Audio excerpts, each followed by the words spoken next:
예.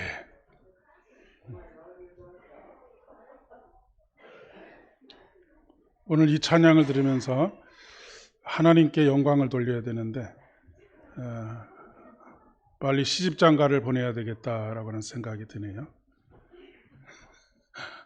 아직 아이들이 어리지만 빨리 시집장가를 보내서 손녀딸이 생겨야 되겠구나라고 하는 생각을 좀 가지게 됩니다. 우리 마을에는 특별한 두 가지가 있습니다. 언젠가도 제가 설교 시간에 말씀드렸는데 그 하나는 정말로 황홀한 노을입니다. 때때로 운전을 하고 가거나 아니면 교회에서 노을이 질 때 정도 나와서 노을을 바라보고 있으면 그저 그냥 넋을 놓고 쳐다보게 됩니다. 저는 제가 이곳에 살기 때문에 누리는 호사이고 특권이라고 생각을 합니다. 이 노을이 얼마나 아름답고 이 노을이 우리 마을의 특징이라고 하면 우리 하성면의 하자가 노을 하자인 것을 보면 이곳의 노을이 얼마나 인상적인가라고 하는 것을 보여주는 것이죠. 또 하나는 안개입니다.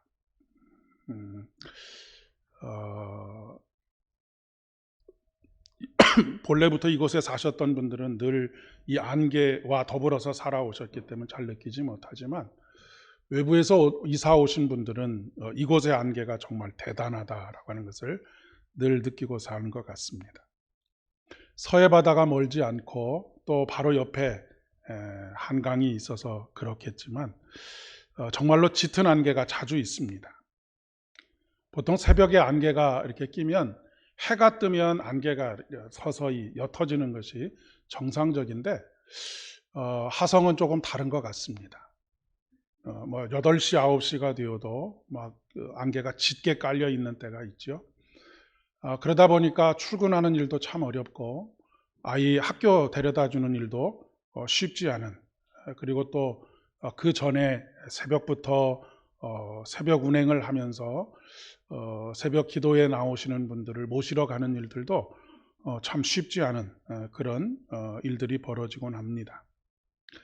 그런데 여러분, 이 짙은 안개를 만들어내는 물의 양이 얼마나 되는지 혹시 한번 생각해 보셨습니까? 광화문 일대를 한번 생각해 보십시오.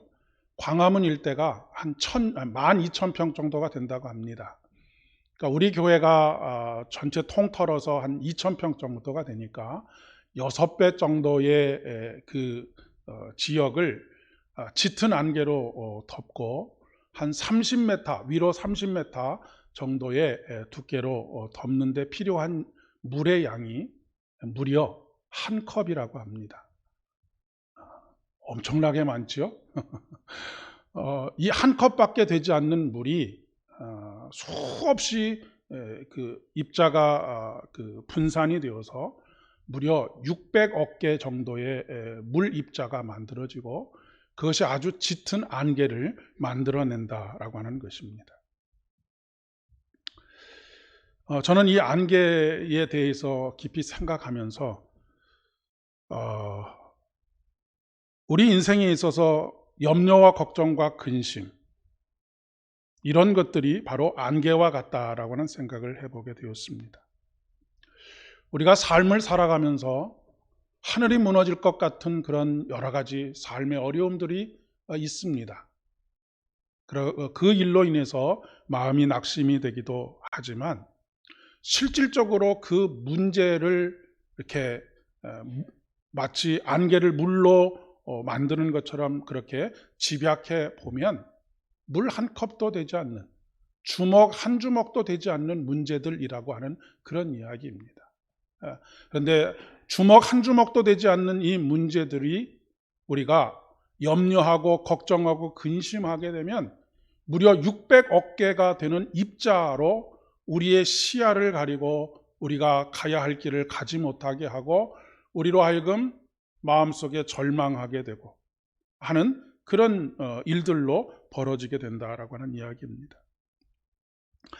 영어로 근심 걱정을 worry라고 합니다.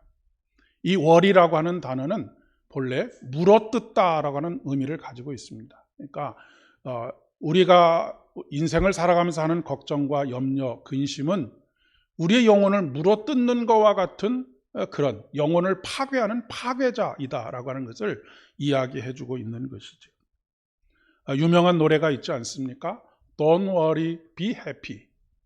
염려하지 말아라. 그리고 행복하게 살아라. 물론 그것이 기독교 신앙적인 의미에서 그 노래를 한 것은 아니지만 많은 사람들에게 불려졌다라고 하는 것은 그만큼 많은 사람들이 걱정하면서 매일매일을 살고 있기 때문이라고도 생각할 수가 있겠습니다. 이 월이라고 하는 말, 걱정이라고 하는 단어는 히라버로는 메림 나떼라고 하는 단어를 사용하고, 그리고 이것은 본래 어떤 단어에서 왔느냐면 메림 나오라고 하는 단어에서 왔습니다. 이 단어는 두 단어가 합해진 단어인데 하나는 나누다, 또 하나는 마음이라고 하는 단어를 의미를 가지고 있는 단어가 하나로 합해져서 걱정, 근심이라고 하는 단어가 되었다라고 하는 것입니다. 그러니까 마음이 나누어지면 걱정과 근심이 찾아오게 되어져 있다라고 하는 것이죠. 그것을 신앙적으로 이야기하게 되면 우리의 마음이 하나님께만 머물러 있지 않고 둘로 나누어지면 우리의 삶은 늘 걱정과 근심과 불안에 떨면서 살아갈 수밖에 없다라고 하는 것입니다.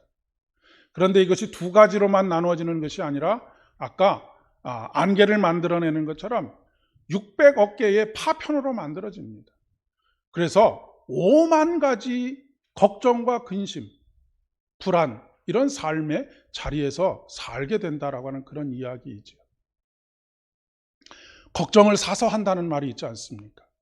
걱정거리가 되지도 않을 것들을 걱정을 가져와서 하는 것이 우리 인생입니다. 왜 그렇겠습니까?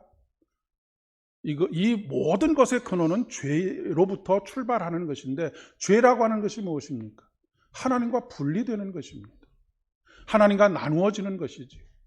하나님께서 우리에게 우상을 섬기지 말라라, 두 주인을 섬기지 말아라 라고 말씀하시는 이유는 오직 하나님만 바라보아라 라고 하는 그런 어떤 이기적인 마음이라기보다도 하나님과 나누어진 인생이 날마다 걱정과 근심과 불안 속에 살아갈 수밖에 없음을 안타깝게 여기시고 하시는 말씀이라고 하는 것을 우리가 잘 알아야 합니다.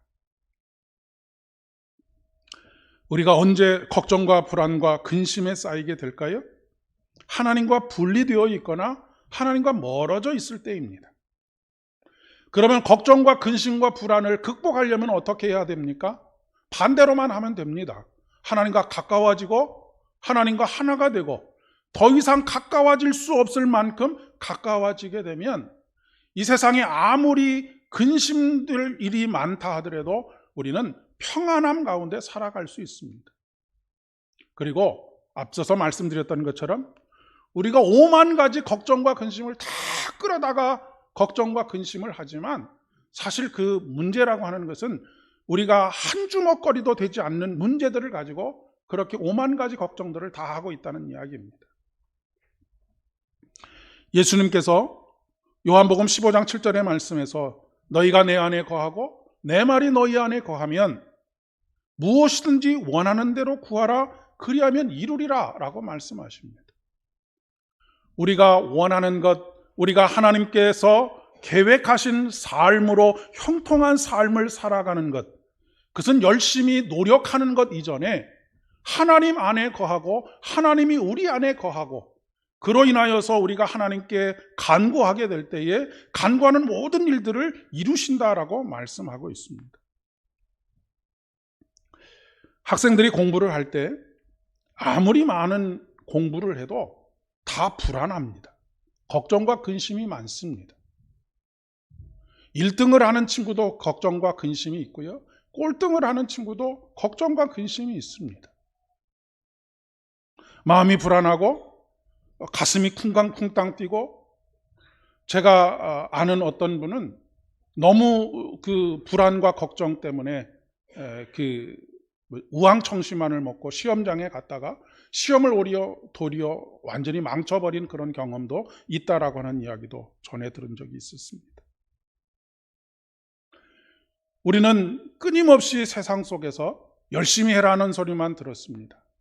그러나 열심히 하는 것도 중요하지만 우리가 하나님 안에서 열심을 다하는 것이 참으로 중요합니다. 만약 주일 예배도 빠지고 말씀 묵상도 하지 않고 그래도 좋은 결과를 얻을 때가 있습니다.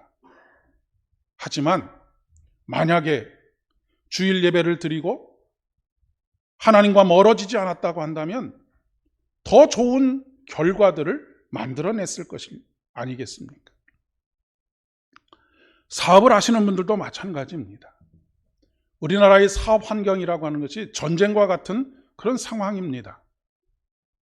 그런 상황들 속에서 생각이 많으면, 생각이 분산되어 있으면 실수하게 됩니다.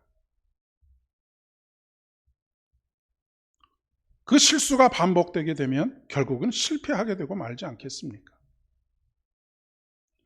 우리가 우리의 삶에서 여러 가지 사소한 걱정과 근심들, 그렇게 마음이 분산되어져 있으면 충분히 그것을 할 수 있는 능력, 해결할 수 있는 능력이 있음에도 불구하고 해결을 하지 못합니다.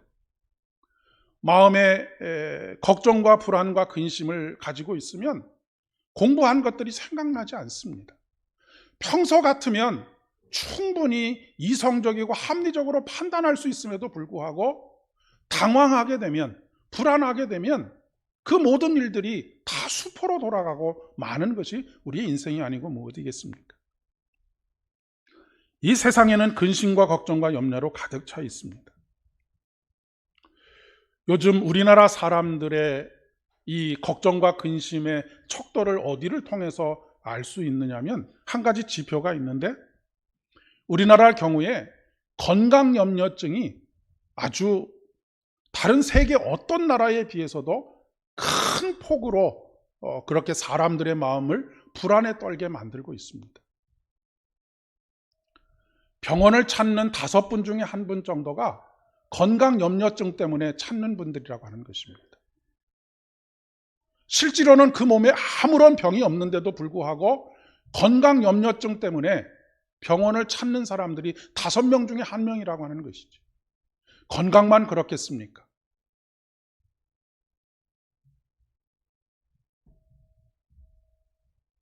근심과 걱정과 염려로 인해서 새로운 시도도 해보지 못하고 주저앉는 인생들이 얼마나 많이 있는지 모릅니다. 한때 굉장히 유행했던 말이 있는데, 이불 밖은 위험하다. 그래서 집안에서 나오지 않고 그저 그 안에서 어떻게든지 안전하게 모든 일들을 해결해 보려고 하는 그런 사람들이 지금 사실 점점 많아지고 있습니다. 일본에서는 이것이 큰 사회적인 문제가 되었고, 우리나라도 이런 것들이 지금 사회적인 문제가 되어져 가고 있습니다. 예수님께서 여러 번에 걸쳐서 내가 십자가의 길을 걸어가야 하리라, 내가 그 일을 위해서 예루살렘으로 올라가야 하리라 라고 말씀하실 때 제자들은 반신반의했습니다. 설마 하는 생각들을 가지게 되었죠. 그런데 이제 오늘 14절에 요한복음 14장의 말씀은 마지막 예수님께서 예루살렘을 향하고 계시는 그런 상황 속에 제자들은 이 일이 설마 했던 일들이 결국 자기들의 현실이 된다라고 하는 것을 깨닫고 극도의 불안감과 근심 속에 있게 된 것을 우리는 볼 수가 있습니다. 이대로 예수님께서 십자가에 돌아가시면 자신의 인생의 향로는 어떻게 가야 할지, 지금 계속 예수님을 따라가야 할지, 여기서 중단하고 돌아서야 할지 걱정과 근심 속에 매일매일 쌓여 있었던 것이죠. 우리가 인생을 살아가면서도 그렇지 않습니까? 이 일을 계속해야 하는지 중단해야 하는지 그런 판단의 기로에서 판단하지 못하고 우왕좌왕하다가 결국 아주 잘못된 판단을 하는 경우들이 굉장히 많이 있는 것을 보게 됩니다. 극도의 근심과 걱정에 사로잡혀 있을 때 예수님께서 제자들에게 하신 말씀이 오늘 요한복음 14장 1절에 있는 말씀입니다. 너희는 마음에 근심하지 말라. 아버지를 믿으니 또 나를 믿으라 라고 하시는 말씀입니다. 여러분, 믿음이라고 하는 것이 무엇이겠습니까? 아까 말씀드렸던 것처럼 믿음은 죄로 인해서 분리되었던 하나님과 우리 사이가 예수 그리스도의 보혈의 은혜로 말미암아 다시 화목해 된 것을 의미하는 것이죠. 멀리 있었던 우리가 하나님과 가까워지게 된 것을 의미하는 것입니다. 멀리 있을 때는 어떻게 된다고요? 불안과 걱정과 근심에서 헤어나올 수 없는 인생이 되지만 하나님께 가까이 갔을 때, 하나님께서 내 안에 들어오시고 우리가 하나님 안에 들어갈 때 우리의 마음속에서 걱정과 근심 그리고 불안이 사라지고 하늘로부터 주시는 평안이 찾아오게 된다라고 하는 것을 이야기해 주고 있는 것이죠. 걱정이 되시고 오늘도 불안한 마음 속에서 하루하루를 살고 계십니까? 그렇다면 우리가 더욱더 하나님을 찾아야 합니다. 도마가 예수님께 묻습니다. 주여, 주께서 어디로 가시는지 우리가 알지 못하거늘 그 길을 어찌 알겠사옵나이까? 라고 묻고 있습니다. 그러자 예수님께서 이렇게 대답하시죠. 내가 길이요 진리요 생명이니 나로 말미암지 않고서는 아버지께로 올 자가 없느니라 말씀하십니다. 그 말씀이 끝나고 난 이후에 다시 빌립이 예수님께 요청합니다. 주여, 우리에게 아버지를 보여주십시오. 그러자 예수님께서 뭐라고 대답하십니까? 나를 본 자가 아버지를 보았거늘 어찌하여 아버지를 보이라 하느냐. 어찌 보면 우리가 이 말씀을 겉으로만 보면 의심 많은 도마와 빌립을 책망하시는 것으로 볼 수 있지만 이 도마와 빌립은 구도자적인 삶을 살고 있는 것입니다. 지금 자신의 불안과 걱정과 근심의 근원이 어디 있는지를 깨닫기 위하여 예수님께 묻고 있는 것입니다. 당신이 우리 곁을 떠나면 내가 이 길을 계속해서 가야 합니까? 우리가 어디로 가야 합니까?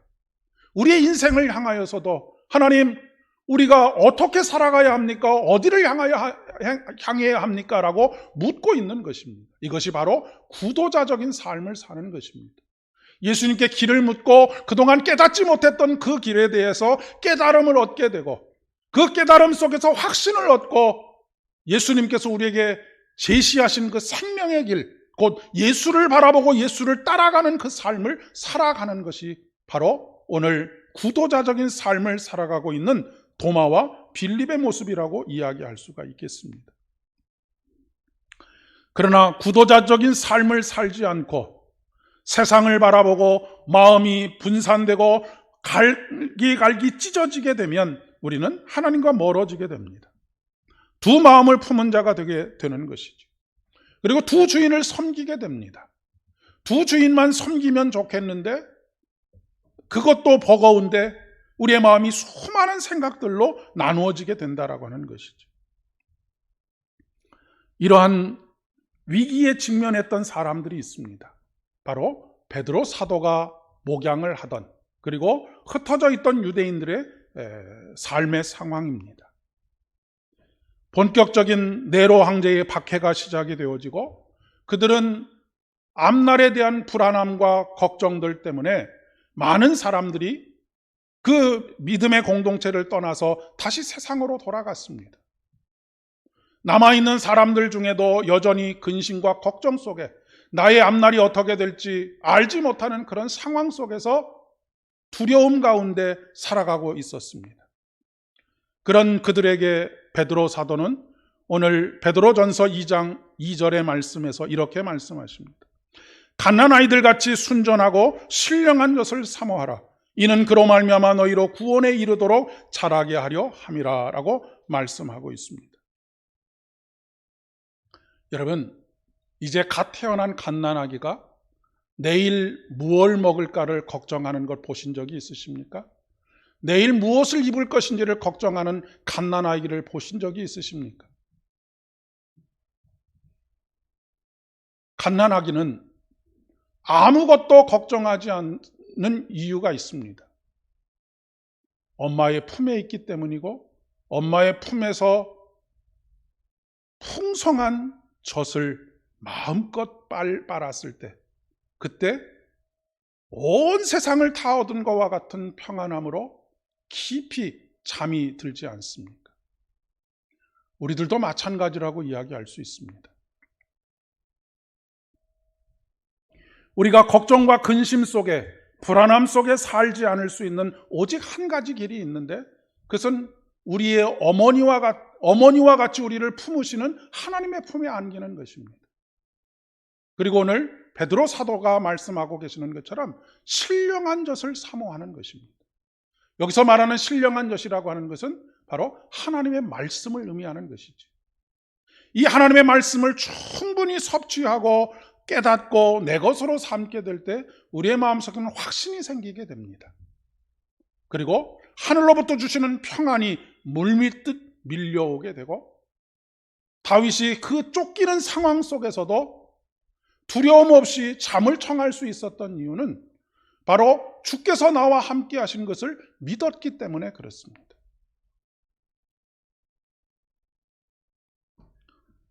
갓난아기의 평안의 근거가 엄마의 품인 것과 마찬가지로 우리의 평안의 근거는 하나님의 품입니다. 이사야 선지자가 이렇게 외치지 않습니까? 여인이 어찌 그 젖 먹는 자식을 잊겠으며 자기의 태에서 난 아들을 긍휼히 여기지 않겠느냐. 그들은 혹시 잊을지라도 나는 잊지 아니할 것이라 라고 말씀하십니다.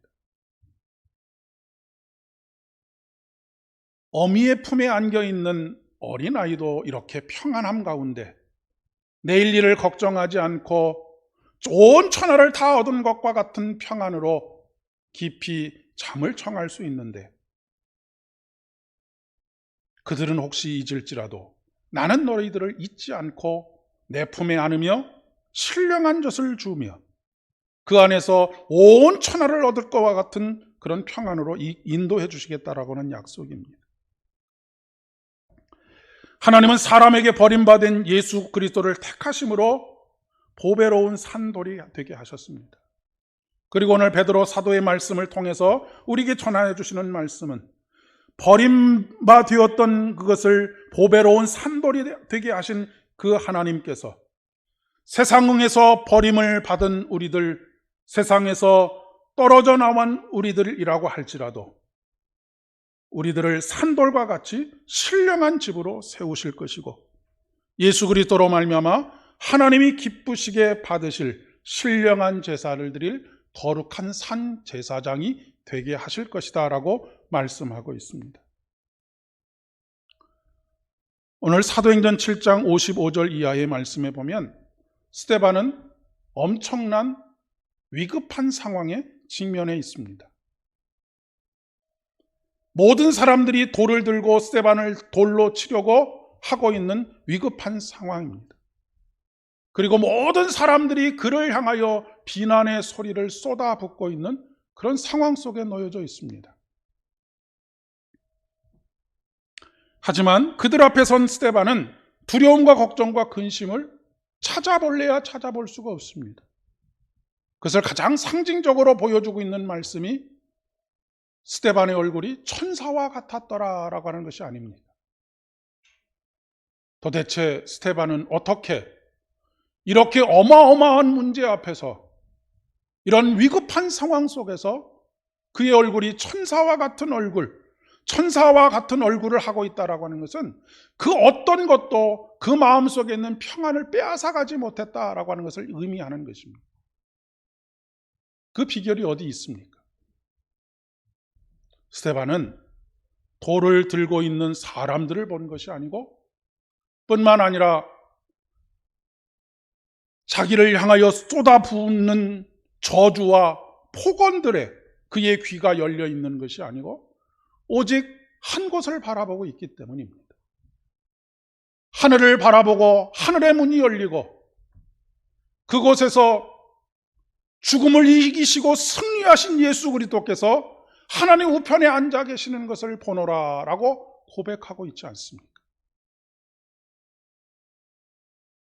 이 위급한 상황 속에서도 그의 마음이 나누어지지 않았다라고 하는 것을 이야기합니다. 나누어지지 않고 오직 하나님을 바라보고 있는 스데반의 모습입니다. 그렇기 때문에 그 어떤 문제도 그의 마음의 평안을 빼앗아갈 수가 없었던 것이죠. 죽음 앞에서도 당당할 수 있었던 이유가 바로 여기 있는 것입니다. 죽음이 끝이 아니고 죽음을 이기시고 승리하신 예수 그리스도께서 하나님 우편에 앉아 계신 것을 그가 보았기 때문이라고 하는 것입니다.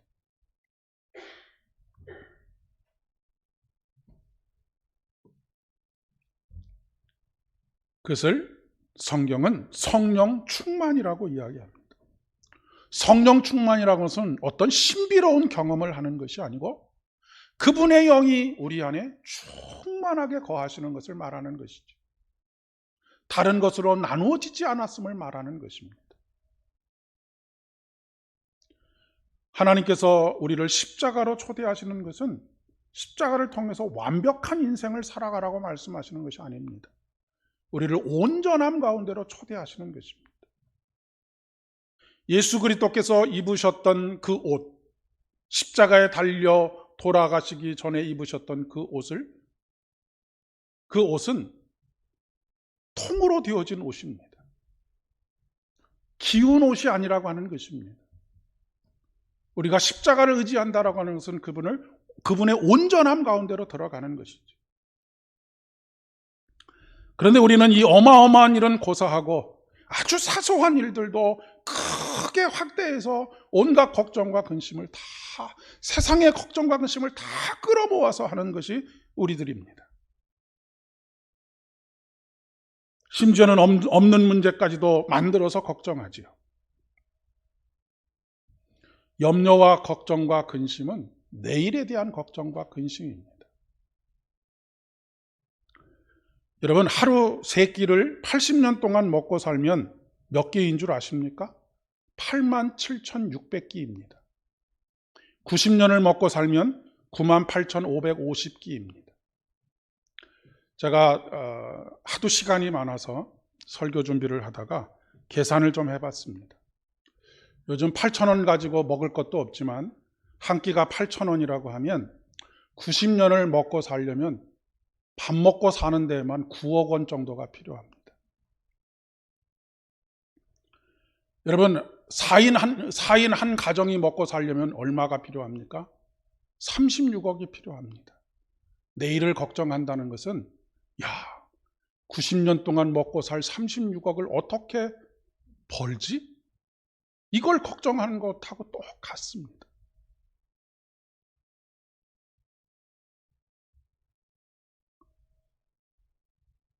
웃음이 나오지 않습니까? 근데 우리가 그런 일을 하고 있다는 말씀입니다. 하루 세 끼 밥 먹고 살려면 24,000원이면 충분합니다. 4인 한 가족이라 해도 10만 원이면 충분합니다. 이 정도 벌어들일 만한 능력은 우리에게 다 있습니다. 그렇게 하루하루를 살다 보니까 지금 70살이 됐고 80살이 됐고 90살이 되고 100세를 향해서 가고 계시지 않습니까? 내일을 걱정한다라고 하는 것이, 염려한다는 것이, 근심한다는 것이 이토록 부질없는 일이라고 하는 것입니다. 오늘 하루를 주 안에서 잘 살아가게 되면 10년이 지나고 20년이 지나고 30년이 지나고 70년, 80년, 90년, 100년이 지나서 우리의 인생이 됩니다. 그런데 더 놀라운 것은 하나님께서 이스라엘 민족의 광야 40년 동안 무상급식을 우리에게 주셨습니다. 하루 24,000원도 필요 없이 매일매일 만나와 메추라기를 통하여 그들을 먹이셨습니다.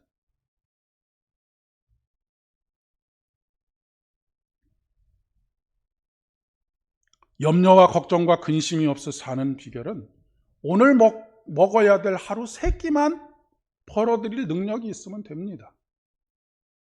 이거는요, 중고등학생들이 편의점에 가서 알바를 3시간만 해도 벌어들일 수 있는 돈입니다. 세 끼 준비하는 거 그렇게 어렵지 않습니다.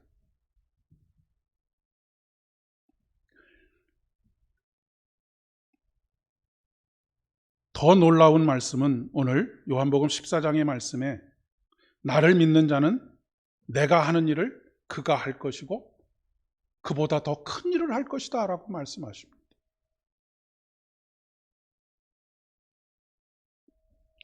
그 이전의 말씀에 아버지께서 내 안에 계셔서 그의 일을 하시는 것이다 라고 말씀하고 있습니다. 예수님께서 십자가의 길을 걸어가실 수 있었던 이유는, 끝까지 그 길을 걸어가실 수 있었던 이유는, 그리고 수많은 기적과 이적과 표적들을 보이실 수 있었던 이유는 하나님과 하나가 되었기 때문입니다. 그리고 사도 바울이 고백하는 것처럼 내게 능력 주시는 그분이 내 안에서 모든 일을 하십니다. 그러면서 우리에게 오늘 결론적으로 말씀하지 않으십니까? 내 이름으로 무엇인지 구하면 구하는 그 모든 것을 주시리라 라고 약속하십니다.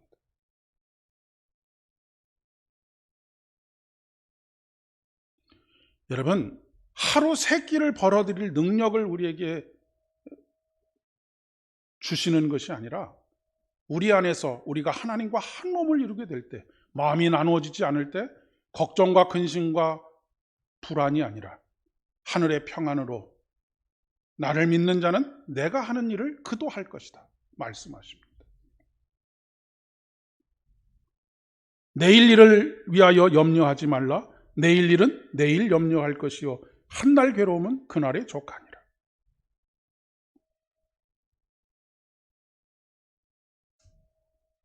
이 말은 내일 일은 내일 가서 염려하라는 말이 아니고 염려하지 말라는 이야기입니다.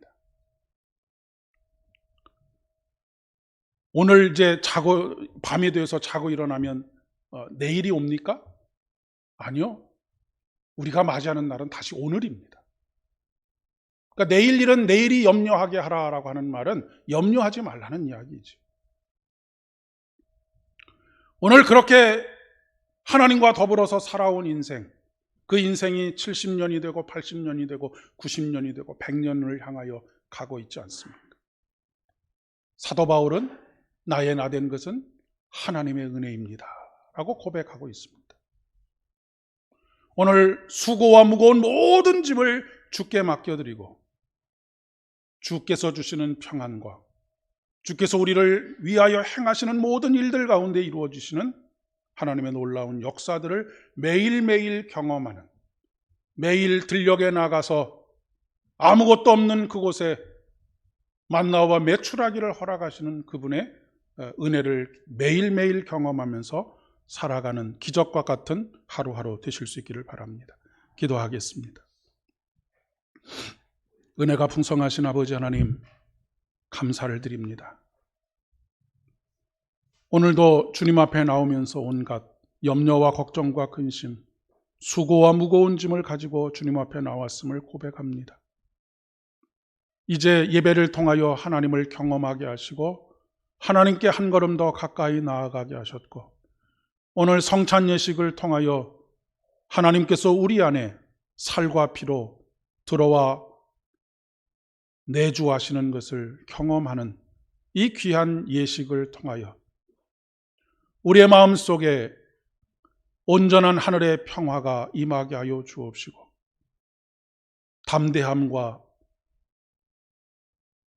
부활의 주님께서 이미 이루신 승리의 삶을 우리의 삶으로 살아갈 수 있도록 도와주시옵소서. 예수님의 이름으로 기도드립니다. 아멘.